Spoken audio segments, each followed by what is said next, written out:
안녕하세요.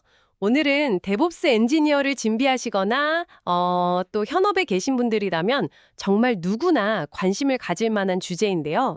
바로 신입 면접 질문들을 좀 깊이 파고들면서 그 안에 숨어있는 핵심 데브옵스 개념들, 또 실무적인 지혜들을 한번 같이 파헤쳐 보겠습니다. 저희가 면접 질문이랑 모범 답변 예시 자료들을 좀 가지고 왔어요. 네, 반갑습니다. 단순히 뭐랄까, 정답만 딱 찾는 그런 거 말고요.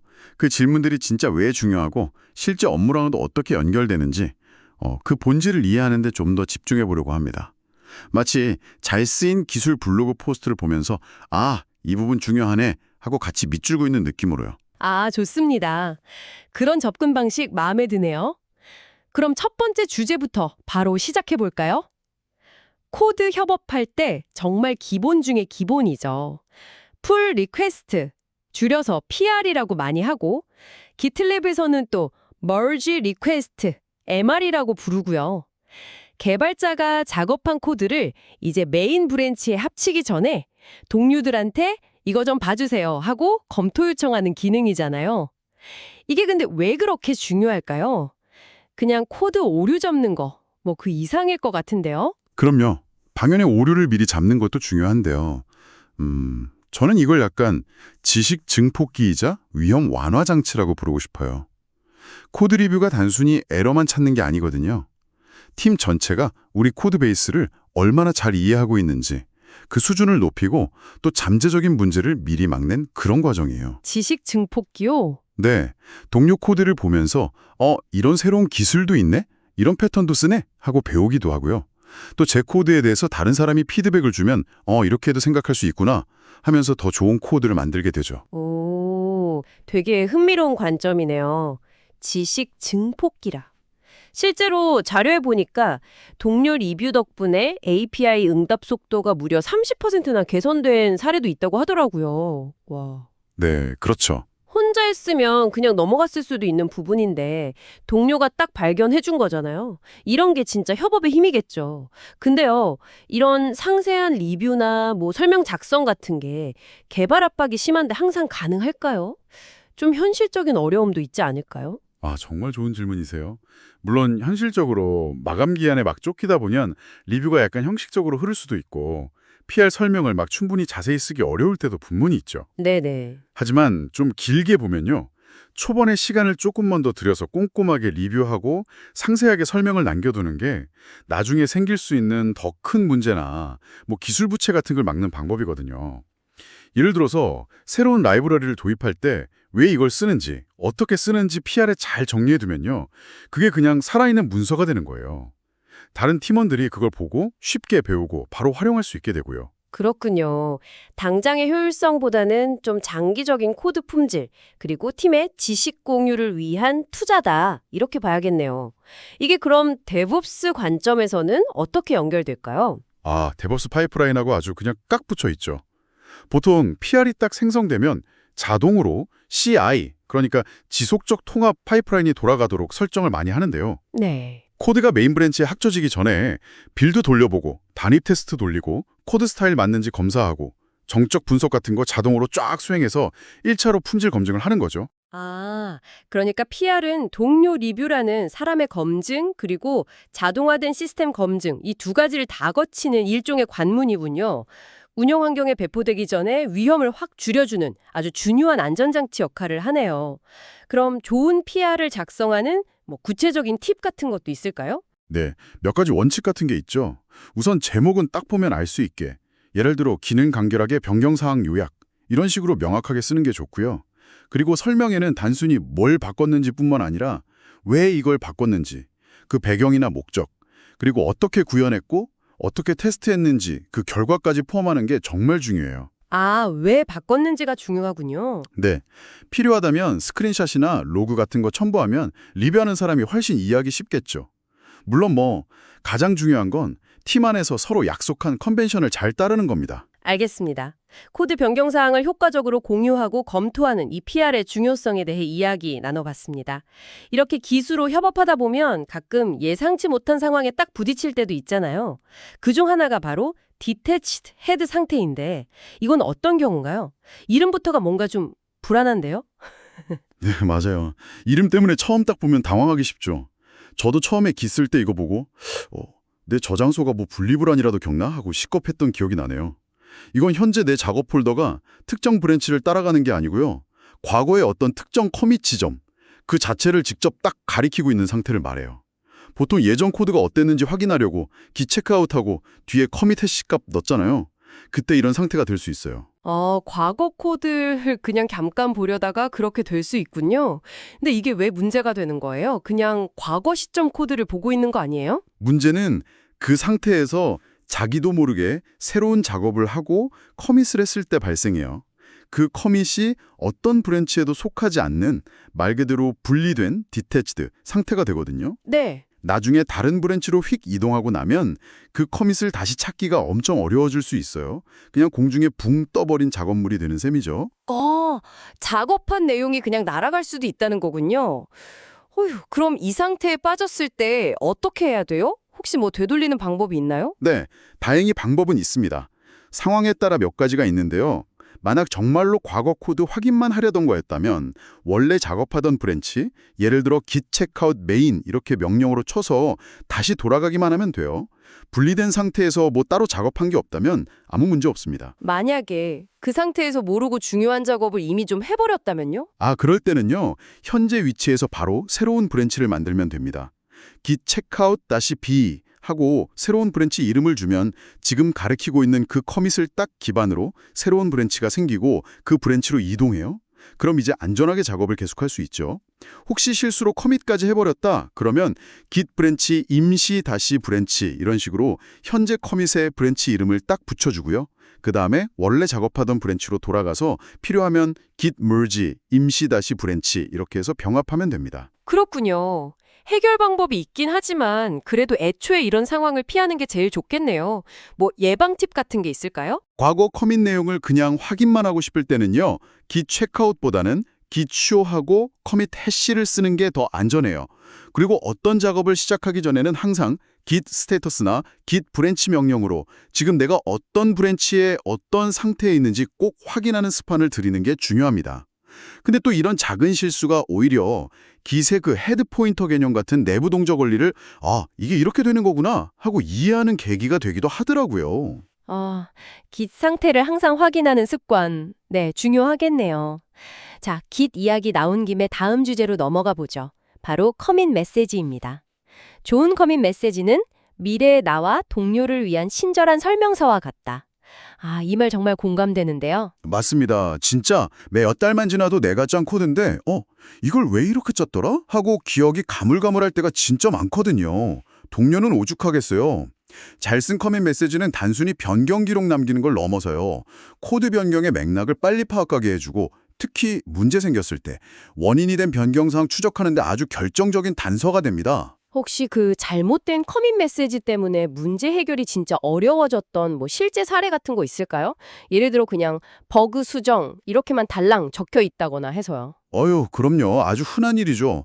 장애가 터져서 원인 분석하는데 관련 있어 보이는 커밋 메시지가 전부 수정, 버그 픽스, 코드 정리 뭐 이런 식이면 진짜 막막해져요.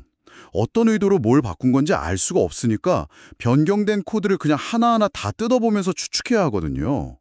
반대로 커밋 메시지의 변경 이유랑 내용이 명확히 딱 적혀 있었다면 몇 분 만에 해결했을 문제를 막 며칠 동안 붙잡고 있게 될 수도 있어요. 세아와 해고 끊겠네요. 그럼 좋은 커밋 메시지를 작성하기 위한 구체적인 원칙에는 어떤 것들이 있을까요? 가장 널리 쓰이는 방법 중 하나는 컨벤셔널 커밋 같은 서로 약속된 형식을 따르는 거예요. fit 이건 기능 추가, fix 이건 버그 시정, docs 문서 변경, refactor 코드 리팩토링 이런 식으로 접두사를 사용해서 커밋의 성격을 딱 명확히 밝히는 거죠. 예를 들어 fix 회원가입 시 이메일 중복 검증 오류 수정 이렇게요. 네네. 이렇게 하면 커밋 히스토리만 쓱 봐도 이런 변경들이 있었구나 하고 한눈에 파악하기 쉽고 나중에 특정 유형의 커밋만 골라서 보기도 편하고요. 일관된 형식이 중요하군요. 또 다른 원칙은 없을까요? 제목은 간결하면서도 커밋의 핵심 내용을 딱 요약해야 하고 what이죠. 본문에는 왜 이 변경이 필요했는지, 그 배경이나 이유, why, 그리고 필요하다면 더 자세한 기술적 설명을 덧붙이는 게 좋습니다. 예를 들어 제목이 Fit Redis 캐싱 시스템 도입이라면 본문에는 사용자 세션 조회 성능 개선이 목적이었다라든지 테스트해보니까 평균 응답 시간이 200ms에서 50ms로 단축됐다 같은 구체적인 정보를 적어주는 거죠. 그리고 가급적이면 하나의 커밋에는 논리적으로 관련된 딱 하나의 변경사항만 담는 것이 이상적입니다. what과 why를 구분하고 하나의 커밋에는 하나의 논리적 단위만 담는다. 아, 이거 기억해야겠네요. 팀 차원에서 이런 규칙을 좀 잘 지키도록 하는 방법도 있을까요? 그냥 개인의 노력에만 맡기기에는 좀 한계가 있을 것 같은데요. 주원 지적이십니다. 그래서 많은 팀에서는 커밋 다이젠 같은 도구를 써서 아예 정해진 형식에 맞춰서 커밋 메시지를 쓰도록 유도하거나 아니면 기세글 프리커밋 훅이라는 기능을 활용해서요. 커밋 메시지가 규칙에 맞는지 자동으로 검사하고 만약 규칙에 어긋나면 아예 커밋 자체를 막아버리는 방식을 쓰기도 해요. 오, 개인의 습관도 물론 중요하지만 이런 시스템적인 장치를 마련하는 게 장기적으로는 더 효과적일 수 있습니다. 알겠습니다. 좋은 커밋 메시지가 나중에 생길 문제를 예방하는 데 큰 도움이 된다는 점을 확인했네요. 하지만 아무리 예방을 잘해도 문제는 발생하기 마련이죠. 이제 조금 더 긴장되는 상황을 한번 가정해 보겠습니다. 만약 직접 만든 배포 자동화 스크립트에 버그가 있어서 운영 환경 배포가 실패했다. 이런 상황이라면 데보부스 엔지니어로서 어떻게 대응해야 할까요? 와, 정말 중요한 순간이죠. 이때 필요한 역량은 크게 세 가지로 요약할 수 있을 것 같아요. 신속함, 정확성, 그리고 배움입니다. 당황하지 않고 침착하게 그리고 아주 체계적으로 대응하는 능력이 핵심이에요. 신속함, 정확성, 배움. 네. 그렇다면 가장 먼저 정말 신속하게 해야 할 일은 뭘까요? 배포 실패를 딱 인지한 직후예요. 일단 가장 먼저 해야 할 일은 서비스에 미치는 영향을 파악하고 최소화하는 겁니다. 그라파나나 클라우드와치 같은 모니터링 대시보드를 즉시 확인해서 현재 사용자들한테 어떤 문제가 생기고 있는지, 영향 범위는 어느 정도인지 파악해야 하고요. 동시에 가능한 한 빨리 안정적인 이전 버전으로 롤백할지 말지를 결정하고 실행해야 합니다. 아, 롤백 결정? 입니다. 일단 서비스 안정화가 최우선이군요. 예전에 개인 프로젝트에서 배포 스크립트 오류로 실패했을 때 너무 당황해서 막 이것저것 시도하다가 오히려 상황을 더 꼬이게 만들었다 이런 경험담을 들은 적이 있어요. 이런 패닉 상태를 피하고 좀 체계적으로 접근하려면 어떻게 해야 할까요? 바로 그 점이 중요합니다. 초기 대응으로 일단 서비스를 안정시킨 후에는요. 서두르지 말고 체계적으로 원인 분석에 들어가야 해요. 배포 로그, 애플리케이션 로그, 그리고 CI/CD 파이프라인 로그를 아주 면밀히 분석해야 합니다. 쿠버네티스 환경이라면 kubectl logs deployment my previous 이런 명령으로 실패했던 이전 파드의 로그를 확인하는 게 도움이 될 수 있고요. 스크립트 코드를 다시 리뷰하고 혹시 개발 환경이랑 운영 환경 간의 설정 차이나 의존성 충돌은 없었는지 이런 것들을 꼼꼼히 확인하면서 근본 원인을 찾아야 합니다. 원인을 찾아서 수정했다면 바로 다시 배포해도 될까요? 아니면 아니요, 아닙니다.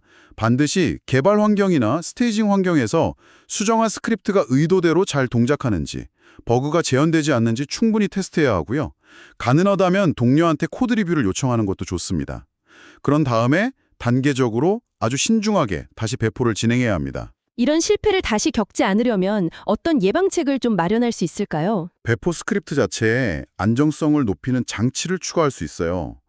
예를 들어서 배포 후에 서비스가 정상적으로 응답하는지 확인하는 헬스 체크 로직, call-f, http localhost 8080 health exit 1 이런 거요. 이런 걸 넣거나 아니면 배포 과정에서 문제가 감지되면 자동으로 이전 버전으로 롤백하는 로직을 고려해야 합니다. 기술적인 대응 말고 또 중요한 점이 있을까요? 소통과 문서화입니다. 정말 중요해요. 문제가 발생했을 때는 즉시 팀 채널 같은 데 상황을 공유해서 모두가 인지하도록 해야 하고요. 해결된 후에는 반드시 상세한 원인 분석과 해결 과정, 그리고 재발 방지 대책을 담은 보고서, 흔히 포스트 모템이라고 부르죠. 이걸 작성해서 공유해야 합니다. 아, 포스트모템. 네. 이 과정에서 배운 교훈을 바탕으로 관련 가이드 문서를 업데이트하는 것도 중요하고요. 이런 실패 경험은 분명 스트레스가 크죠. 하지만 시스템의 약점을 파악하고 개선할 수 있는 정말 귀중한 학습 기회가 됩니다. 실패를 통해 배우고 시스템을 더 견고하게 만드는 것. 이게 데브옵스 문화의 핵심 중 하나죠. 실패로부터 배우고 시스템을 개선한다. 아, 정말 중요한 관점이네요. 자, 그럼 실패의 위험을 사전에 좀 줄이면서 배포하는 전략으로 넘어가 볼까요? 마지막 주제인 카나리 배포, 캐나리 디플로이먼트입니다. 새로운 버전을 전체 사용자에게 한 번에 짠! 하고 공개하는 게 아니라 아주 일부에게만 먼저 살짝 공개해서 반응을 살피는 방식이라고 하던데요. 맞습니다. 이름이 되게 재미있죠? 옛날에 광부들이 탄광 들어갈 때 유독가스 있는지 없는지 확인하려고 카나리아스를 먼저 들여보냈잖아요. 거기서 유래했어요. 아, 진짜요? 네. 새 버전의 소프트웨어가 혹시 가질지 모를 위험, 버그라든지 성능 저하 같은 걸요. 소수의 사용자라는 크나리아를 통해서 미리 감지하겠다, 이런 뜻이죠. 와, 흥미로운 비유네요.